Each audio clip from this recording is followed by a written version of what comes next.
Welcome to another episode of Premium Podcast Program. Today's guest we're having from the OPC.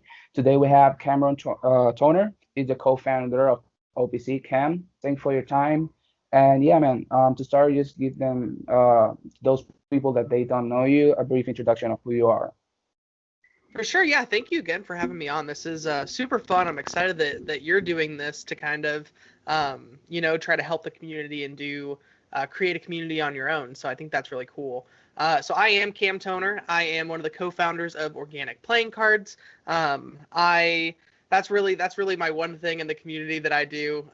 So if you want to check that out, check us out at organic_playing_cards on Instagram. Check us out on YouTube. We try to put out tons of tutorials.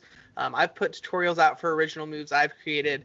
And yeah, I've just been kind of doing that for the past 2.5 years. I founded it with Nate Lex, and I'm still doing it to this day. So it's been going really well. Yeah, man. Your brand it's very unique because it have like his own way to make his content. Talk to me. How do you start, into all of this in terms of the community? How do you start into cardistry or magic? Did you start first on cardistry? Did you start first in magic? And how do you get obviously into the place that you are that are obviously the having your own brand, producing your own contents, and why you choose the name of OPC and the type of style that you have of making the decks. Cool. All right, lots of questions. Time to buckle up. Here we go. We got the origin story coming in. We got to buckle in. Yeah, so I Yeah. started off doing card magic in high school. So I Mhm. was huge fan of Daniel Madison, an illusionist, and I performed all the time. I would go around performing close-up magic during lunch hour, practicing and honing my skills. I even did my senior year, I did a lot of paid gigs in Indianapolis. So I was technically a professional magician, which is like weird because like it wasn't Oh, that crazy, nice. like big, deep, but like a couple restaurants and a couple stage shows, and it was really Yeah. fun. Uh, but then getting into college, my freshman year, I kind of fell out of it. I used it to make friends. It's a very good icebreaker. But other than that, I wasn't really performing anywhere. I didn't really do anything in terms of college. But that is actually where I met Nate Lex, and Mhm. I was like, oh my god, another card person! Like, yes, like because we're very few and far between. I feel like Yeah. so. I before had never met anybody that was as much into magic and cards that as I was, and he introduced me to cardistry. And Nate is freaking amazing at cardistry. So that's how I kind of got introduced into the cardistry community. Which, of course, doing magic, I could spring cards and spread cards, and it was very much the magician form of cardistry, the spice it up, Hmm. Yeah. But that's how I was introduced into cardistry. So I joined the speech team actually at Ball State University, which is in Muncie, Indiana, and I guess we're like ranked fourth in the country in our speech Hmm. team. So like crazy big thing, and I don't know how I made it on, but I did. Yeah. And I heard a speech while at a competition about the Cavendish banana, and how the Cavendish banana was going extinct. And I was like, Hmm. what the heck? Like, why is nobody talking about this? I love bananas. So instantly I was like, I came up with the two inverse, the classic casino style bananas and that Hmm. like teal back color, but I had no idea what I was doing. So I think the original idea, I jotted it down on a PowerPoint slide. Like I took Hmm. like banana clip art and like put it where I wanted it and like inversed it and then had like a little square that had a teal, and I took a Yeah. picture of it and I was like, this is it. And I started like just kind of for funsies, because I mean, Hmm. the dream when you're like card magician or a cardist is to like come out with your own deck of cards. That's like the dream. And so I started just reaching out to designers and I was like, hey, like this probably isn't gonna go anywhere, but like, could you make me a banana, and like could we try to figure this out? And the Hmm. designer that I originally had make the banana just didn't understand what I wanted at all. Like he Oh. like had he kept giving me these big elaborate things, and these really complex designs. And I was like, no, like I literally just want a banana, and a back color. And like just like didn't make sense. So I eventually went to Nate and I was like, hey, he made me this banana.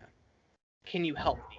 And so Nate in like Photoshop, because like he didn't Hmm. know Illustrator at the time, went Yeah. through and like outlined the banana pixel by pixel to then put it on a back, and we picked the color. And then I said, hey Nate, like dude, let's order some prototypes, let's do MPC, let's just have our own deck. And he was like, Hmm. bet, let's do it. So I paid like $60 for 3 decks of peelers, and we got them, and we were on like cloud nine. I remember Hmm. being at the bottom of in the common area of the dorm I was in, and we opened them up. Yeah. I was like, dude, this is so cool, and they looked like crap. Like they didn't look good at all. The color was off. They were green. Like it was horrendous. We didn't even have faces or a box. Hmm. It was literally a white box, MPC faces, and then this awful green faded banana on the back. But we were in love with it. We were like, this is so cool. Like, let's like start an Instagram for fun. So we did. And Nate started taking photos with them and using them, and all of a sudden, like over a month's time, we got an absurd amount of followers, and a lot of people were like, where can I buy this deck? And we were like, people like this deck. We were like, why do people like this deck? And I think at one point we were reached out to by Kevin Yu, and uh, so Kevin, oh sorry, am I having something on my computer? Go. It's okay. Okay, cool. But yeah, so Hmm. so I pretty much Hmm. I think Nate might have reached out to Kevin and was like, "Hey, Kevin, you from Riffle Shuffle was like, hey, could you help us promote our Yeah. deck? Like, we're trying to make a Kickstarter, we're trying to like do these things." And Kevin was like, "Why are you guys gonna do a Kickstarter? Like, Hmm. why don't you just pay to have them made?" And I was like, I don't have Okay. $3,000. Like That's a I lot. don't have that money laying around, Kevin. And he was like, well, you Yeah. can get a loan. And I'm like, I'm a college student. I'm already in like $30,000 worth of debt. Like, I don't need that. You know what I mean? And I was like, I'm fine with Kickstarter. We'll crowdfund it. It'll be great. And Kevin was like, actually, like, what if I just helped you guys out and I printed them for you? And like, we sold them on Riffle Shuffle. We see how it goes. And I was like, excuse me? So what did you just say to me, Kevin? And so yeah, that's kind of how it all started. Yeah. So we're peelers playing cards, and actually Lina Schmidt Eraser Hands on Instagram actually helped us recolor the courts for Peelers V1 and made us the Ace of Spades, which I absolutely love. And I had some help with the box as well from one of Kevin's designers, because I had put the box together in Photoshop. It was horrendous. I literally just took like a what do they call that? Like an Adobe stock image of like a crate. And I just Yeah. stretched out to each side, like each size of box on a box template. And then I Yeah. photoshopped out some of the notches in the wood and like called it a day. It looked awful. But yeah, so I had Kevin actually got a real designer to help us out with the box, and then we Hmm. sold them, and they sold out in like a week. And we were like, and me Yeah. and Nate were very much just happy to like. Kevin's had a split a gross of our own cards. We were like, this is freaking awesome. And then he's like, yeah, like here's your guys' half, and we were like, we get paid? We're getting money from this? What do you? I was happy with like a brick of my own cards, but we're getting paid. Um, and we were on cloud nine. We were like, this is so cool, great. And then I thought that was like Yeah. it, like I did the thing. Like everybody's dream is to come out with a deck of cards, and I did Hmm. it. And then Yeah. Kevin was like, all right, fellas, like what's next? And we were like, I don't. What's next? And Kevin was like, yeah, like let's make another deck.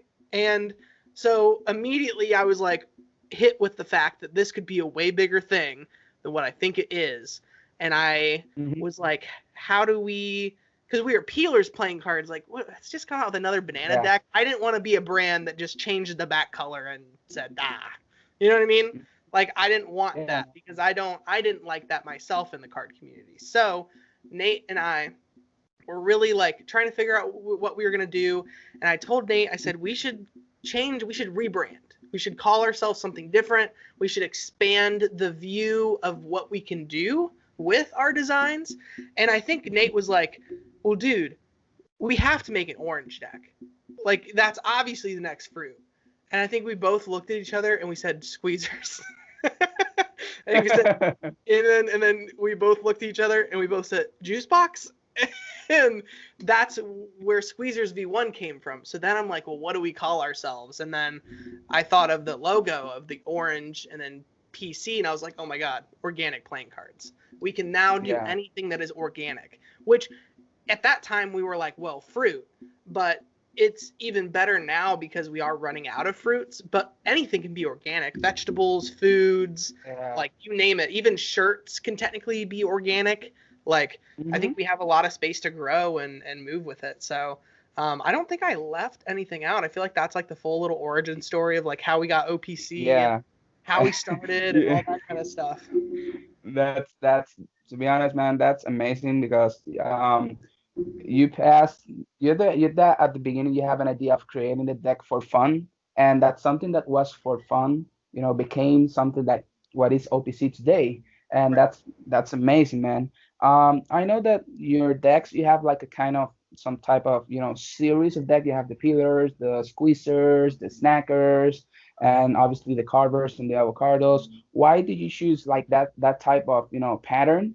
Because Right. some of the people that obviously follows you and all the stuff can you could kind of play with their mind. Okay, okay, what's going to be the next deck? If if you follow obviously the series of the and the patterns, you kind of have an idea of what type of series of the deck is going to be. Why you choose to like that type of way of creating your deck of cards, which Right. to be honest, it's awesome because it opens you a whole bunch of opportunities that you can do Right. with all this stuff.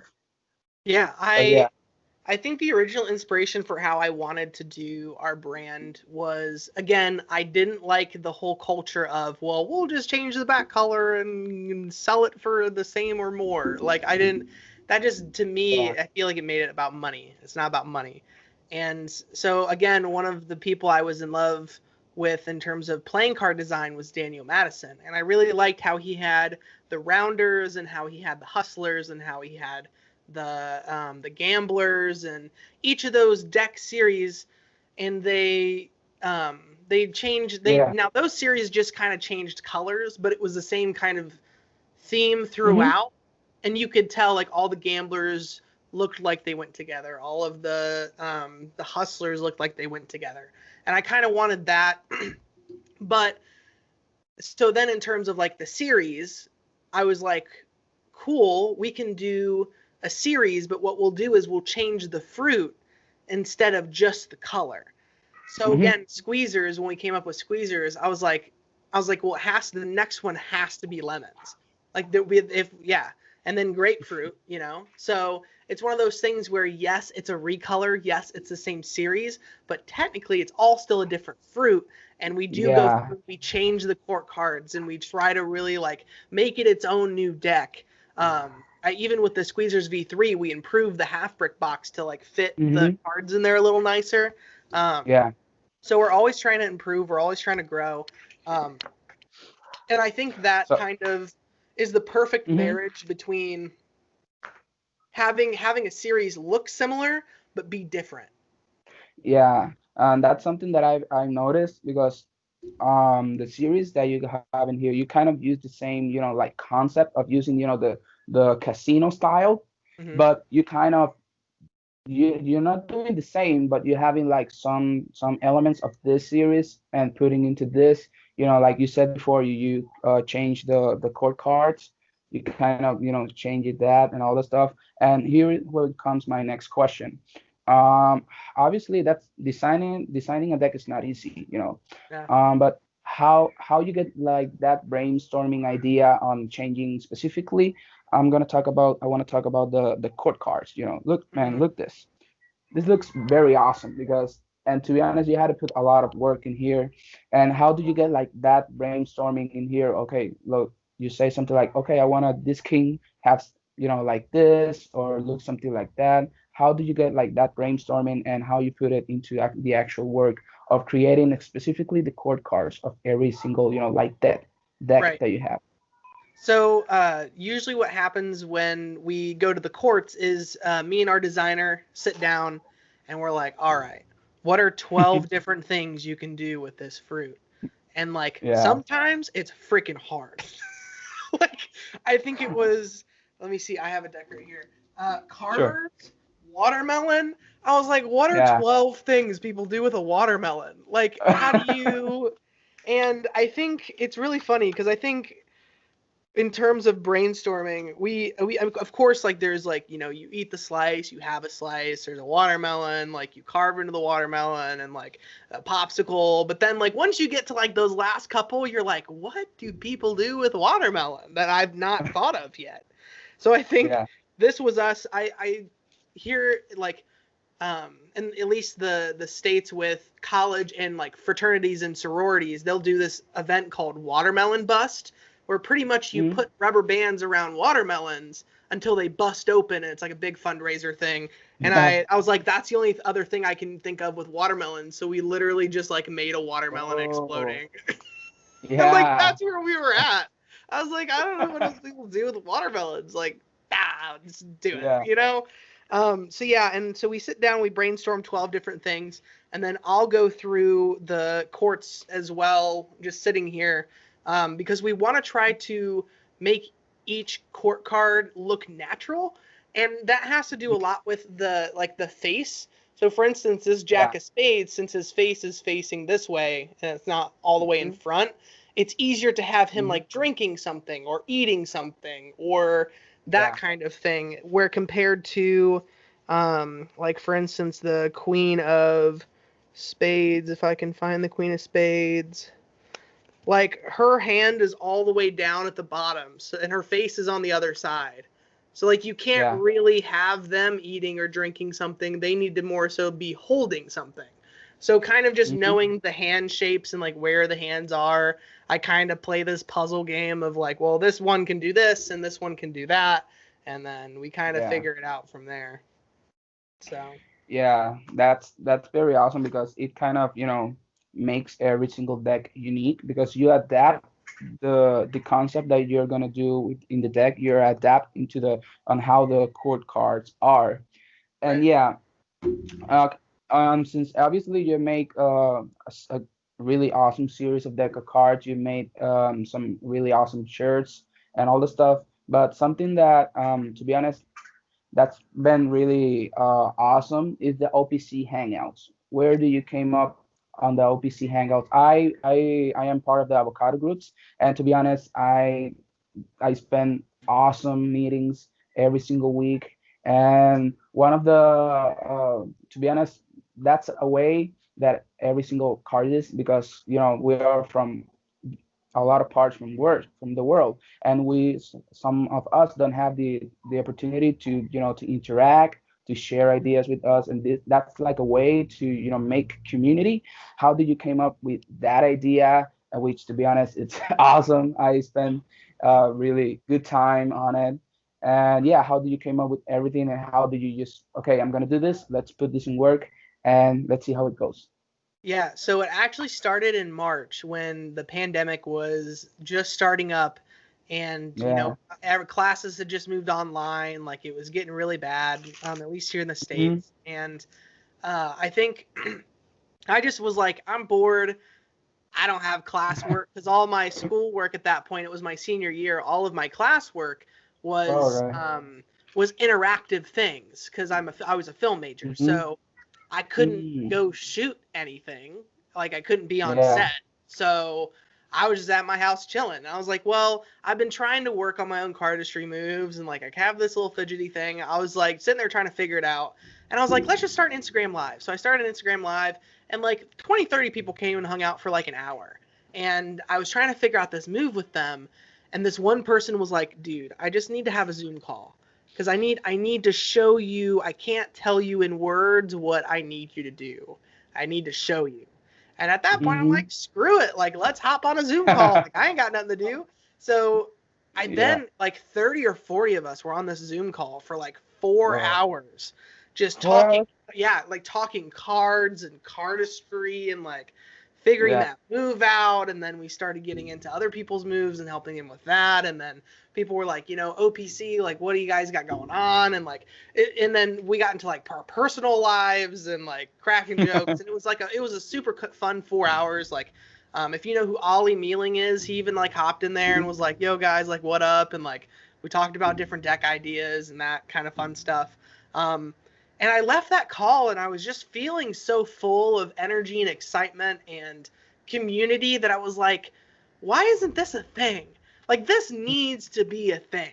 Like, why Yeah. isn't anyone doing this for the community? Because, like you said, no, like, card people are spread thin, man. We are few and far between, and it is Mm-hmm. very hard to find a card person. If I Yeah. ever see or meet anybody that knows the term cardistry, I lose my mind. Me too. So, right? Yeah. You're like, it's the Spider-Man meme where you're just like, you know what I mean? You're pointing at each other and you're like, right. Yeah. So I was like, how is this not a thing? Why is no one doing this? And Mm-hmm. I said, well, that means I have to do it. I want to build a community. I want people to feel like they have a place. I want people to feel like they have a group of friends they can go to and talk card stuff. Because like when I was in high school, it was me and me only. There wasn't any other, and I went to a big high school, so there wasn't anybody else that did card magic. There wasn't anybody else that was into playing cards. It was kind of lonely. It felt really lonely, and like I would get Mm-hmm. unmotivated a lot. Um, so yeah, I think I wanted to build a community of people for that. And I think that's what Mm-hmm. we did. I reached out to a lot of my friends in the community that are really good leaders, and I was like, hey, I'm trying to do this thing. Like, could you give me an hour of your time a week to just organize a group to meet on a Zoom call? And everybody was like, oh yeah, like I'm down. And then with the names, I thought of Harry Potter. I was like, that would be so cool to have houses. You know what I mean? Like, so that's Yeah. why I send out the emails like, welcome to the avocados, or welcome to the bananas. Like, I want Yeah. people to like really invest themselves into like their fruit or whatever. Cause I think one of ours, like the leeks, and like I let them pick it. So, you know what I mean? But I just think it's so fun to have that camaraderie and like have that name to get behind. Um, Mm-hmm. and yeah, we started having signups. I think there's probably been people that have signed up and then not stuck with it.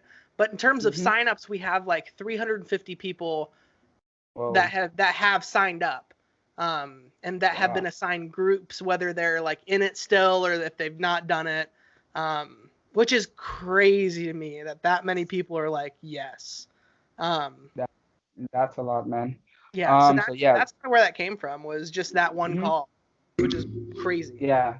That's crazy, man. And that's good because, as you said, that's a way to create community between us in this very hard times that we're living right now. Yeah.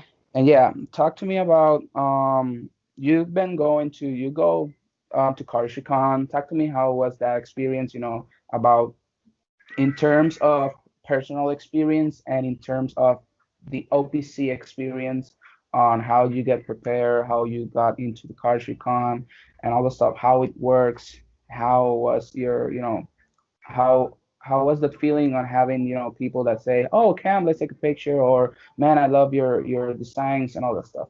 Right.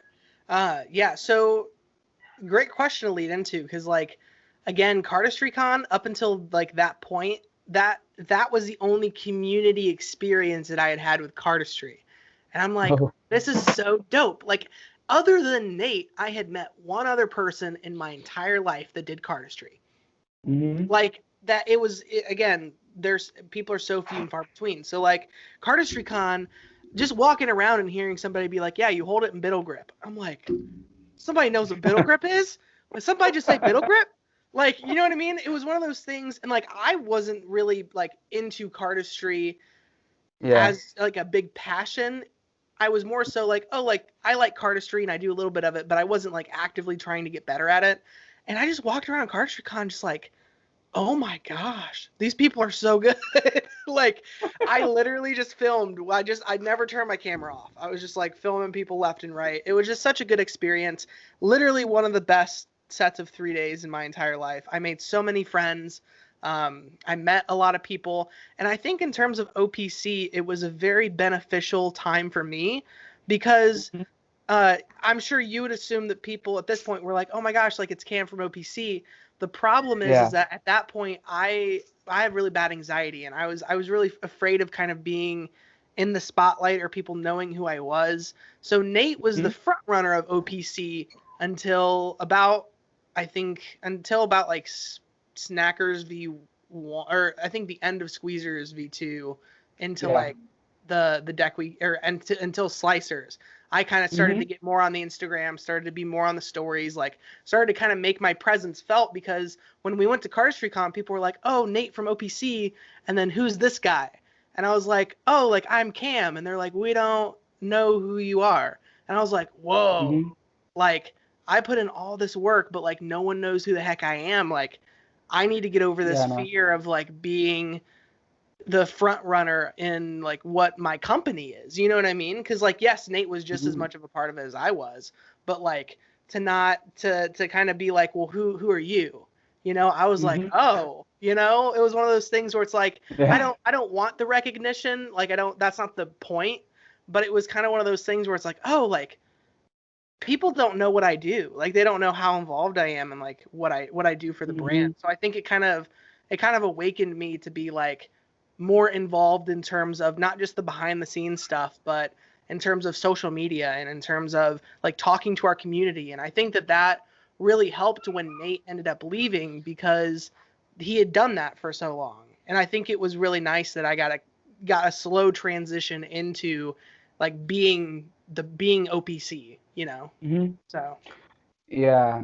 Yeah, man, that's a very good answer because, as you said, it's about doing the transition and kind of, working on it. So, yeah, my next question goes, this is more of a personal question. You said that you yeah, do, did you see you said that you do video filming, yep. and I've seen your Instagram, your photograph.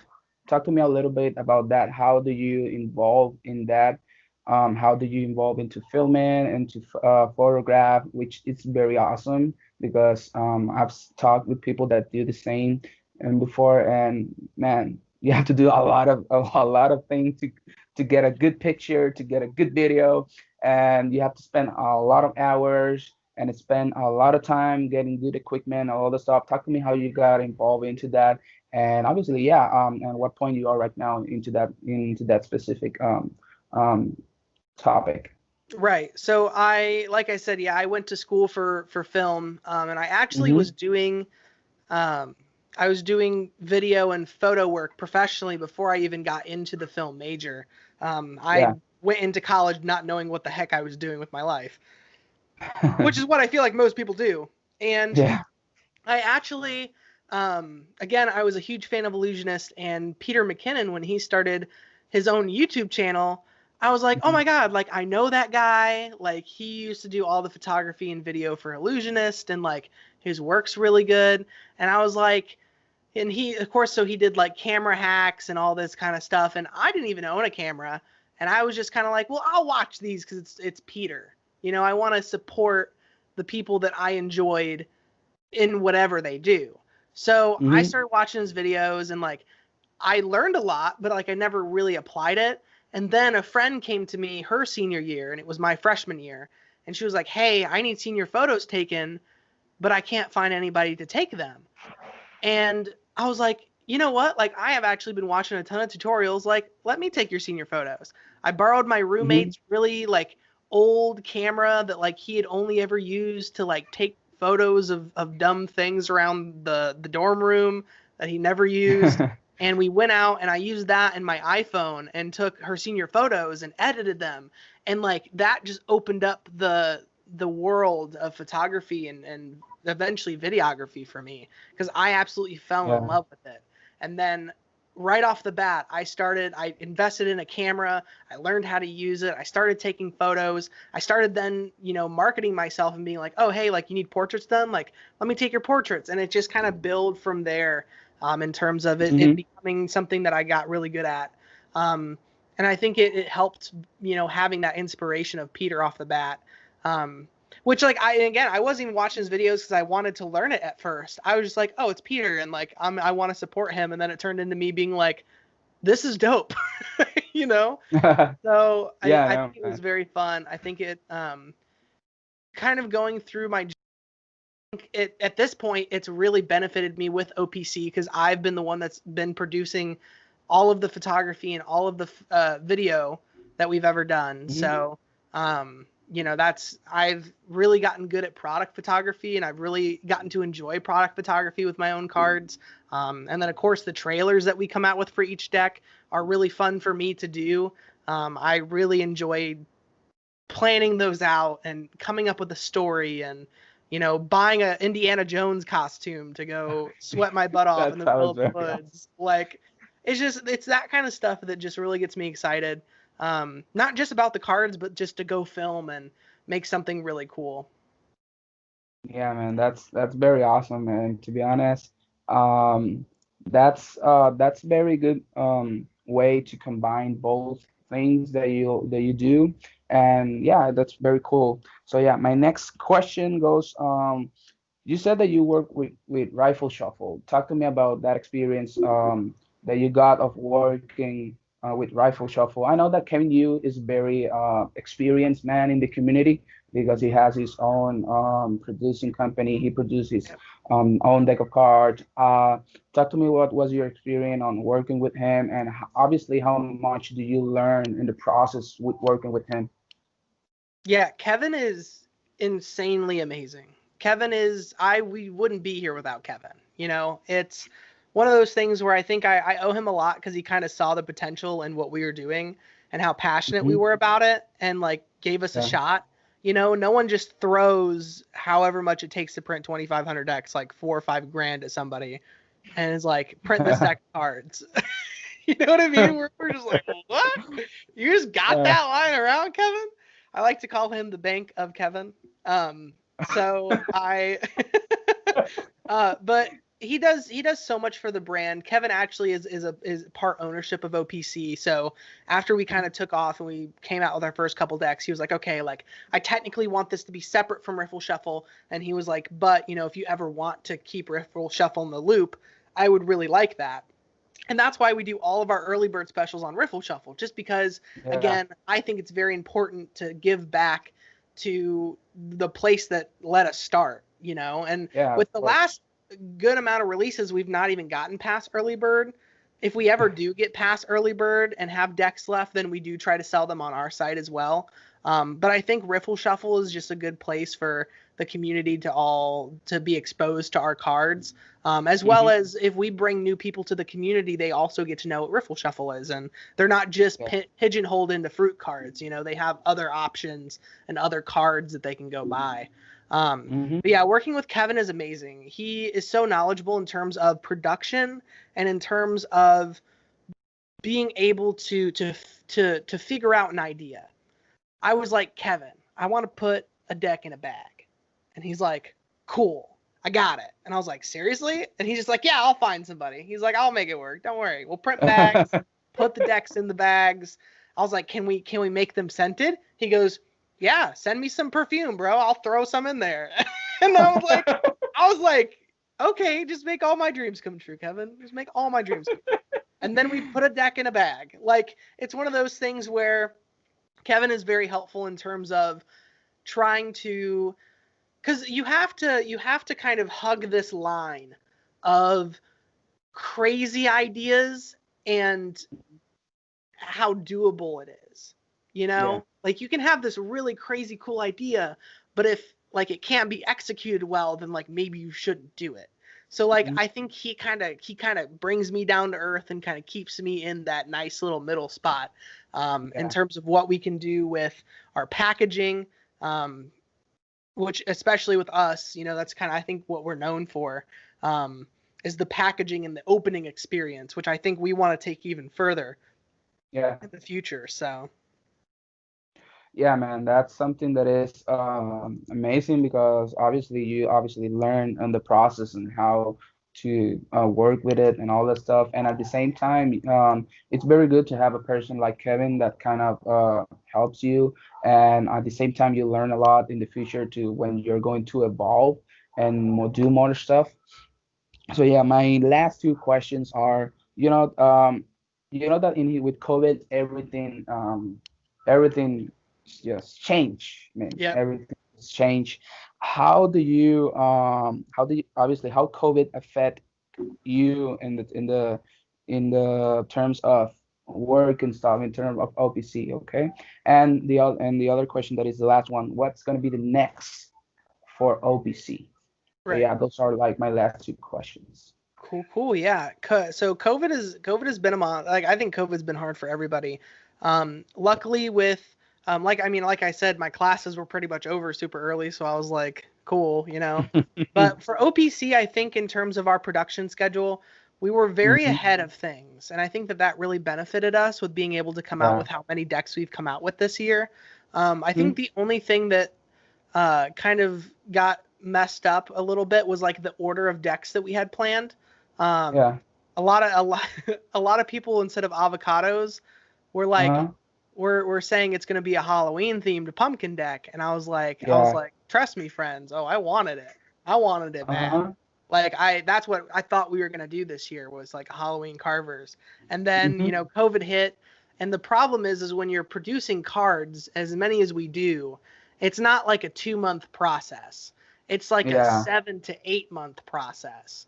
So Wow. when we submitted avocados, it was March.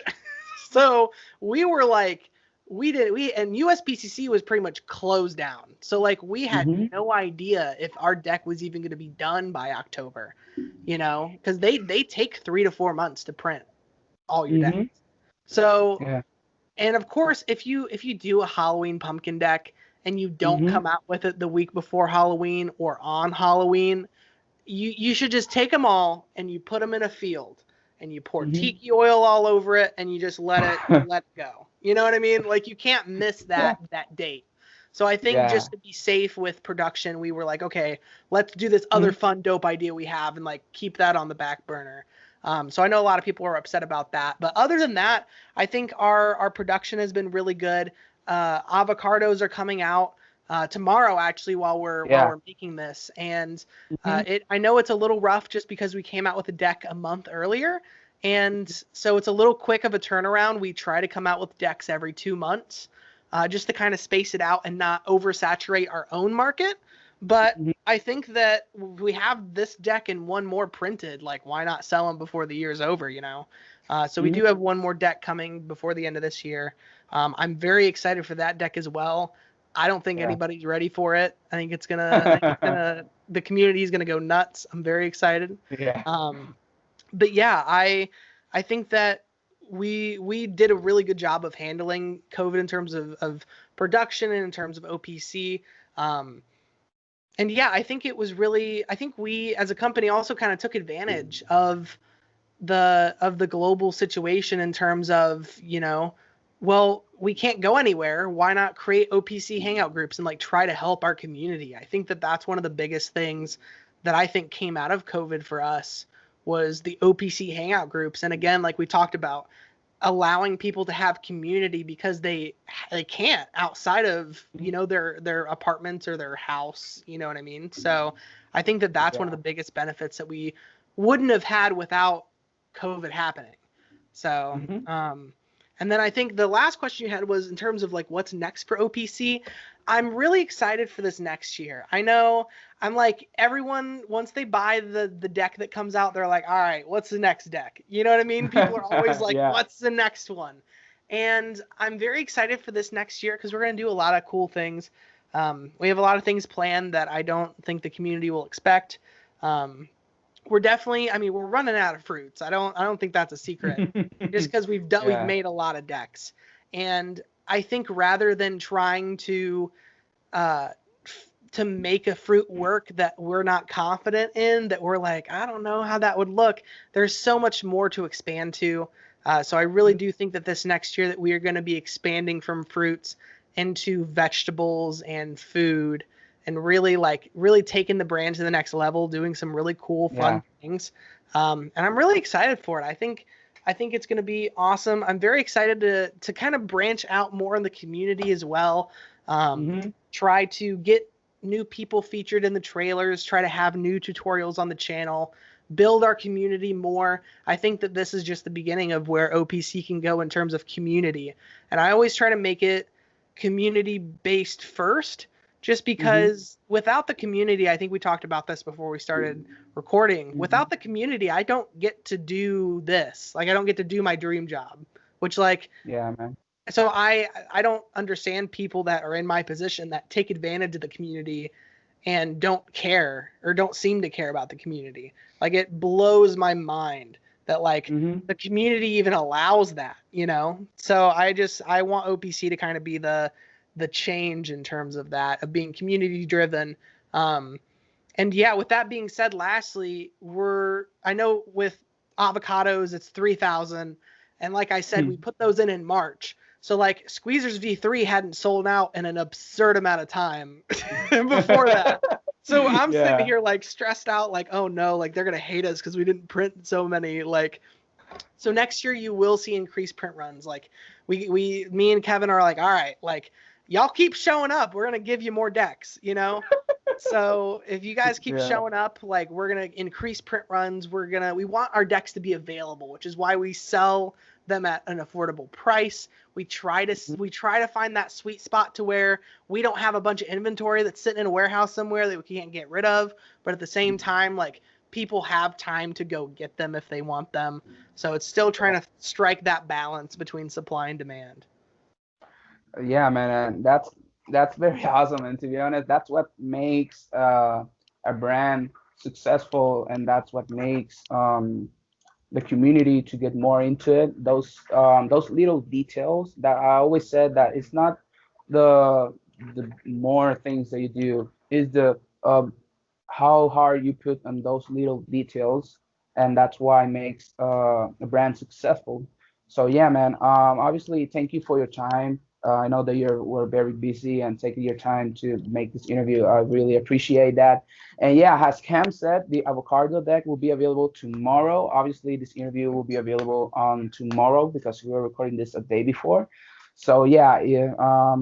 As I said, I will always leave a link to Cam's personal Instagram, to the OPC Instagram, and also to the link into the Rifle Shuffle tomorrow, so that you can guys can obviously get access to the deck tomorrow, and also to the OPC personal website, because they have some really good content, some really good products that you will definitely love to see and get them. So yeah, Cam. Thanks for your time, obviously, and hope that this is not the first and last time that we talk. For sure, yeah. Thank you for having me on. Also, on the personal OPC website, you can sign up for the Yeah, Garden Hangout groups. So yeah. Also, too, you heard yeah. that here. You can sign up that in there so that you can be part of one of the OPC Hangout groups, which are very awesome. And yeah, and also thanks for your time, Cam. And well, I will see you in the next episode, guys.